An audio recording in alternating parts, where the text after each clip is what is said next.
Hello, fabulous people. This is the Together podcast, and this is the place where Sharice and I come together to help you get it together for your everyday business life. So we hope you enjoy. Hello, everybody. It is so nice to see you guys today. I'm so sorry we're running a couple of minutes late. It was just one of them mornings, y'all. I didn't want to get out of the bed. For the life of me, I just couldn't get up. So I'm here now. I'm excited to be with you guys today. The topic I'm going to talk about today. Hey, Sharice.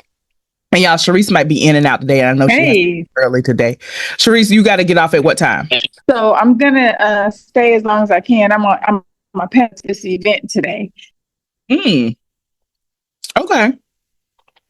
All right. And her connection is bad. So you guys, it might just be me and you today, which is okay, because I really want to, I'm going to be vulnerable with you guys today because I want you to know that it's okay, that your business will go through cycles. So listen, it's just me and you guys today. And so I'm going to talk about how my income, and I didn't realize it as it was happening, but how my income has dropped by about $5,000 per month. Okay. Yeah, that is scary. And so I knew some things were changing, and I knew it was starting to feel tight. Like, well, I'm having to feel like I'm borrowing from Peter to pay Paul. What's going on here? And so I actually was scared to look. So that's what I want to talk about today. All of you guys who something's going on with your finances, because when you're an entrepreneur, finances come in different ways. And so sometimes it's just hard to know what comes in unless you're looking at that profit and loss statement every single month to see what's going. So I always am on entrepreneurs about knowing your numbers, looking at your numbers, being aware of your numbers. And you guys, I want to confess to you that I started putting my head in the ground with my numbers. Like, I knew I was losing some money, but I got scared. And so I put my head in the ground on my numbers, and then something really got crazy. And I was like, okay, all right, I'm gonna have to pay attention to this, or I'm gonna be homeless. Like, this is crazy. Let me figure out really what's going on. And I knew what was going on. I lost one of my tenants. And so I didn't think that income made that big of a difference in my bottom line, but it was that it covered that extra. So, all right. So this is what I did is, first of all, I cried. I cried. So just want you guys to know, I cried and I panicked. I probably slept a little bit more than I should have. And then I reached out to one of my accountability partners, and her name is Demita. And Demita runs the Wealthy Wise Woman. I think it's the Wealthy Wise Woman. I'm going to find that for you guys and try to put it in the link. And so I told Demita, okay, this is where I am, and I need you to help me. So she did, y'all. She took great time with me on the phone, and we went through everything, and she told me, and we figured out where I am, and we figured out the new budget for my new lifestyle. But I want to let you guys know how scary that was. And so I want to be just very transparent. Okay, y'all. All right, Demita's website, if y'all need it, it's wisewomenandwealth.org. Wisewomenandwealth.org. And one of the events that she has often is 3 money moves to scale your business without hustling harder. And so she does things like that. So actually, hey Q, good morning. I am being very transparent today. And so, hold on, let me try to find this website real quick so I can put it in the chat. So Q, you can put it in the show notes. So, are we getting there? I'm so close. Okay. Okay. I'm a copy and put that in the show notes, her event. And that tells you guys who Demita is. I know Demita's on LinkedIn as well. All right. So if anybody was where I was and you need somebody real that's going to help you and not judge you and help you figure it out and come up with a new budget, then please do. Please do. So now that I've gone through it and I've kind of come up with my new budget and I'm making cuts somewhere, I want to tell you guys the next thing that came up for me. The next thing that came up for me was my pride.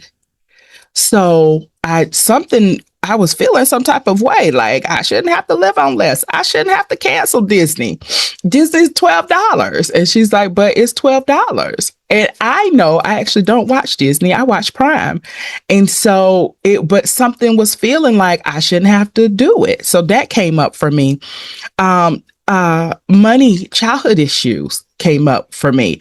I was actually very blessed as a child, 2-parent household, 2-car garage, and yet I still was feeling like, what if we're not going to have enough? Like I got this dual craziness going on. I feel like I can afford everything and I shouldn't have to cut. And then I also feel like sometimes, I can't afford that. And so I had to sit down and really get clear on what did it mean? So to start to cut some things out, like Disney, what does that mean? Am I embarrassed? Like, is somebody going to find out that I can't afford Disney? Like, what does that mean? Let's see, something else. I just was like, no, I don't want to. So I have, I mean, I'll tell you guys the flat out truth. Like I have like 9 to 10 accounts that all do different things for me. And so she was like, that's way too many. You can't keep track of that many accounts. It's hard. And I was like, well, it is hard. And you're right. I don't sit down and look at my accounts every month. And she was like, you have too many. It's too big of a job. You got to start cutting accounts down. And that made me feel some type of way. I'm like, oh my God, you want me to go into a bank and close an account? Like, oh my God, like, why would I do that? Like, what are the banking people going to think of me if I close an account? And so I was being real dramatic. And yeah, I know I had to do it, because if I don't close the account and I start consolidating all my money into one account so I can really truly see what's coming in and really truly see what's going out, I don't need these extra accounts. And this one particular account that I really am going to close, like we sat down, I've journaled about it, I really am going to close. If I don't close it, it's going to be costing me $15 per month. And so whatever money I put in there to save, to hide from myself would be getting eaten up by bank fees. So I am going to close that account, but it was so emotional. So that's what I want to talk to you guys about today, just the emotions of the money. And as an entrepreneur, you want to remove yourself from the emotion of the money as much as you can, which means you got to be willing to face stuff and do your work. And sometimes you're not going to be able to do it by yourself. And that's why I'm so thankful to Demita this weekend, because she like, you guys, we took all 9 accounts and we went through everything that's being spent, every business expense, every personal expense, where the money was going and everything. And so I got to cut down my eating out bill. I do. I got a funny thing is my eating out bill is as expensive as my grocery bill. Like, they are both high. I am a single person that I should not be spending close to $2,000 a month in food. Like, yeah, I should not. I like to eat really, really nice, and I like all the extra stuff that runs your bill up. So, and in the grocery store, I've seen myself in the grocery store. I don't shop with a plan. I don't shop with I may have 1 to 2 meals in my head, but then I'm like, oh, 10 for 10, let's get all 10. Oh, buy one, get one free. Oh, let's get that. No consideration to whether I need it or not. And so these are the types of things that I can't do right now until I get my income and revenue back up to cover the lifestyle in which I have made myself accustomed to. So, I want you guys to know, if something's going on financially and you are not, Q, I just want y'all to know that Q is saying that she had the same problem with her fast food bill. It's just crazy. So these are the things. So what I want to say is it's normal. It's okay. And like, it's normal. It's okay. I wanted to be vulnerable with you guys because I know if I'm dealing with it, I'm not the only one dealing with it. Gas prices are going up. So some of you guys whose business is more based on deliveries and you haven't changed your prices according to the gas prices going up. I know you're feeling the crunch. It's just, I mean, it is what it is. When you're in a business, you're going to have highs and lows. Your finances need to be able to handle your highs and lows. And so every business has a cycle, right? Some businesses do well in the summer, some do well in the winter.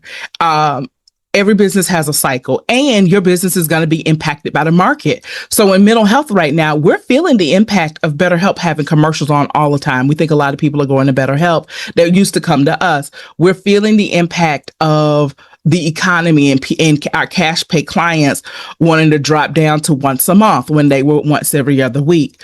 And so these are the things that you will feel. And so if you can consistently look at your finances, unlike me, but I'll start now. So Demita's going to continue to be my accountability partner, and we're going to continue to work and massage my numbers until it fits the new lifestyle in which I need to be accustomed to. And simultaneously, I'm starting a new line of business and I'm revamping an old line of business. So I'm pushing my sales so that I can increase my income to compensate for the income that I lost. So, all of these things are things that can be done, but I want to normalize you guys being in business and kicking pride out. So if my business is saying that, I'm just going to make up numbers here. So if my business is saying that, it needs us to cut the fat, I cut the fat. I figure out my emotions around that because it's a thing. Like, y'all, I was supposed to cut off Disney on Sunday. It is Tuesday. I had cut off Disney yet. And so I want to say out loud, I promise right now, in the name of Jesus, that I will get Disney cut off today. Right? It's so many emotions are tied up in that. And so why? So anyway, so deal with your emotions around money. Know that you have emotions around money. Don't feel bad about having the emotions around money. Just know that they're there and you have to deal with them. Also know that they're there for you as an entrepreneur. And so they could be hurting your profits. They could also, some of your money issues could be hindering your profits. So also make sure you're doing the things to work through your money issues. So if you want to work with me on some money issues, because at the beginning of the day, I am a mental health therapist. At the beginning, I start off as a mental health therapist. Or if you need to call Demita, because Demita is the expert. She is going to work with you on your numbers and look at your numbers. And y'all, she was so nice and pleasant as we did it. And she didn't make me feel ashamed about anything. And so anyway, I really appreciate that and really appreciate her. So let's get down to some other kind of practical things I want you guys to know. So if you can watch your numbers every month, like on a monthly basis, after 2 to 3 years, you'll realize the cycles of your business. Which months are you up? Which months are you down? And so that'll help you plan. All right. I would have a list, and I probably will have a list of now on of the things that when I'm leaner that I need to cut and it's easy for me to cut, and I'll probably process them beforehand. So we're looking through every expense now and we're trying to process to see what I need and what I don't need and letting it go. All right. So I want you guys to think about the cycles of business and the cycles of your business. I also want you guys to know, if you look at farming communities, there's some things like just farmers, they'll have a field that they won't use for a year so that year can rest. So in modern day, I want you to think about, is there any particular line of your business that needs to rest from time to time? And then how does that impact your revenue? All right. Think about that. Yeah, it's a season for everything. And I think, y'all know, last week we spent a lot of time talking about rest. And so apply those same skills to your business. What needs to rest in your business? What needs to come forward? What needs to come back? What levers do you need to push? When do you need to put more into sales? When do you need to put more into receiving? I want you guys, these are some of the numbers I want you to know. I want you to know what your monthly average revenue is. And I know some of you guys who are really good at money, it's like, who would not know that? Entrepreneurs don't know that. It's a lot of entrepreneurs that have no idea how much money they make. I want you to actually know your profit. I want you to actually know your expenses. I want you to actually know your payroll percentage. And you guys, I actually don't know what my payroll percentage is. And so that's one of the numbers that Demita and I went over. And when it all was said and done, I was like, something don't feel right about that. So I'm missing something in my payroll numbers. So I got to go back and figure that out. Cash reserves, revenue by employee. And so this is a good one. And y'all, Sharice talks about this, that when you hire somebody, they should be making more money for you. So is your team creating value or just creating more activity? So that's one thing that I think that I actually probably am guilty of. When I hired people at the beginning, I didn't think about how this person is going to make the business more money. How are they going to pay for their own revenue? And so, as I move forward, the people I hire in the future, that will very much be a conversation that I would have with myself first and on paperwork first before I hire. So, okay. All right. Let's see what else I want to look at money. I want to, if you guys have not read Profit First by Mike, I think it's not Kiyosaki. That's the Rich Dad Poor Dad guy. Mike has a long last name, but the name of his book is Profit First. Profit First. And I know his first name is Mike. I can't think of what his last name is. It is, first name is Mike. Last name is Michalowicz, I think. Michalowicz. And my therapist out there is a book called Profit First for Therapists. And minority business owners, there's a book called, I hadn't seen this the first time I've seen this, Profit First for Minority Business Enterprises. All right. And if you go to World of Books, you can buy 3 and get another one for free. And so actually, you guys, I got introduced to this concept, the Profit First concept, by my web designer. She sent me a thank you at the end of the year. And the thank you was this book, Profit First. So, so there's help and support out there for you. You will feel so good when you know your numbers, even if your numbers are negative, because my numbers were negative. But I felt so much better after we started looking at the numbers. And I couldn't do this by myself. And I think that's the vulnerability that I wanted to talk and share with you guys today, is I couldn't look at my numbers by myself. They were overwhelming. They were,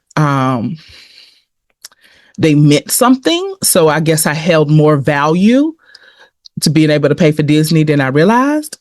So that piece of it, and just noticing those things about yourself so that you can work through them.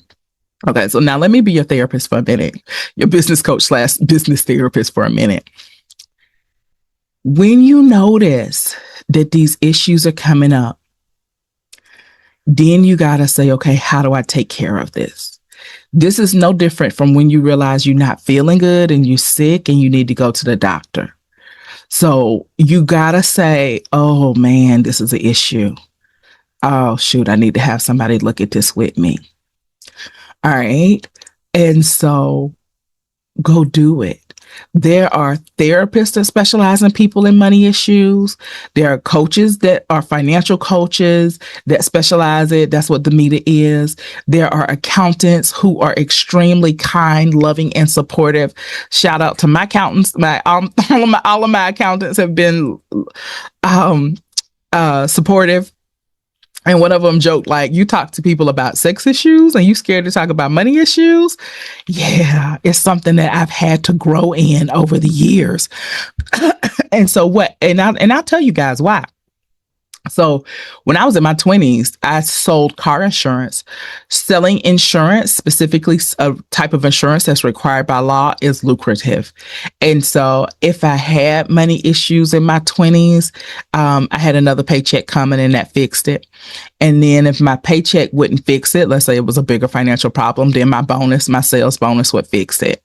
And so it's not until I got in the business that I really had to look at finances and know what I was spending, because in corporate America, I had that check always coming to me. And then like if something messed up, I just waited till the bonus check and then I fixed it with my bonus check. And I think I got a bonus checks like every month. Like one check was a regular paycheck, and then the second paycheck had all your commissions in it. So that was the bonus. And so nothing was ever out of whack more than 30 days. And I automatically saved into my 401k. And because it was a W-2 job, I would automatically pay taxes. And so going from corporate America to entrepreneurship, where now I had to manage all these things for myself when I wasn't used to it, and having some money, having some months where the dollars were negative instead of positive, like it took me. It is taking me, and I'm still learning how to really operate on that level. And so I think because I'm looking at retirement, I got to look at everything a little bit differently. And so Demita and I are going to have those conversations as well. So if you are not strong in finances, I'm not strong in finances, find that person who can look at the numbers with you without judgment and really help you. Because I don't want you to be the financial bottleneck of your business because you haven't dealt with some things. And y'all, money is energy. Energy works off of our own personal thoughts and belief systems. And so work it, like face it and deal with it. So that's my 2 cents for today. I'm actually glad it was just me and you guys today. So I could share this because I and Sharice both, we never want you guys to think we have it all together. Ever. We want, like the name of our podcast is We Come Together to Get It Together. That's it. And y'all, our podcast came off of Sharice doing my hair, sitting in the salon, and one day saying, girl, we gonna come together so we can get it together. And it was like, boom, wait a minute. And I said, Sharice, because it came out her mouth first. I said, Sharice, that's the name I'm going to call my conference. And I think that December, I had my first Together conference. And then when she came back around and asked me to do the podcast, I feel like it was years later, probably 2-3 years later. And she was like, I think we should do a podcast together because we always had such a great time talking together. We were always on the same vibe. I was like, it's got to be called the Together podcast because we come together to help you get it together. We come together so we help each other get it together. So I love that Sharice and I it's like we're similar and we're so opposite. I mean, y'all can see just in the way we look, we're just completely opposites. And so, but her energy and her spirit is so great and so good. And so we're able to vibe and talk, but we never ever want you guys to think that we got it together and we looking down on you, telling you should get it together. That's not it. I hope that you guys feel that we are trying to get it together as much as you. And when we figure something out, we try to tell you to make your way and your path easier. And so that's what I want to share today. And if y'all have questions, if you know you have some money things that's been scaring you, that you've been hiding under the bed. Yeah, at one point when I wasn't doing my taxes, I felt like I was hiding under the bed for like 6 years. I was scared to buy anything because I was scared that the IRS was going to realize that I was spending money and come get me because I hadn't paid my taxes. Like I've been through it with money issues. When I think about making more money, and this is one of the things that I also have worked on, in my personal therapy is I like anytime I'm like, I'm gonna make $1 million, then the next thing I have to do is sit down and say, and when you do, you'll talk to your accountant. You'll make sure that you're paying quarterly taxes. You'll make sure that you don't get stuck with a tax bill at the end that you can't handle. And so that's just my thing. But everybody has a thing. Everybody has a thing. Yeah. Okay. One last thing, just because I got y'all to myself this morning. One of the lines of business that I'm going to do for you guys, because there's a lot of females out there who make significantly more than their male partners. So I am probably in the fall going to do a whole special coaching course for you guys called Her Money, His Ego. And we're really going to navigate femininity and being a high income earner and what's that like for you. And I'm so excited about that. It's still in the like percolating prayer phase, but it's coming because I keep hearing it in the practice. I keep hearing it in the community. And so I think now is the time. So the only reason that I'm not releasing it right now is because I got another project that we're trying to get out. But as soon as we get that out, that was the next on the line. So y'all heard it here first. Her Money, His Ego is going to be a 12-week course. And we're going to, actually, I might even do it in person. We'll see who starts to sign up. So, because if it's a national thing that women want to participate in, which it might be, then I need to do it online. So anyway, so online will probably be better. Okay. All right. Now I'm just talking. All right, people, y'all have a great and wonderful day. DM me if you have felt the same feelings. Y'all know I'm on LinkedIn. Tell Sharice that y'all loved her and missed her today. She's on Facebook, and we look forward to seeing you guys both next week. I know we do. All right. Bye. Audio Jungle.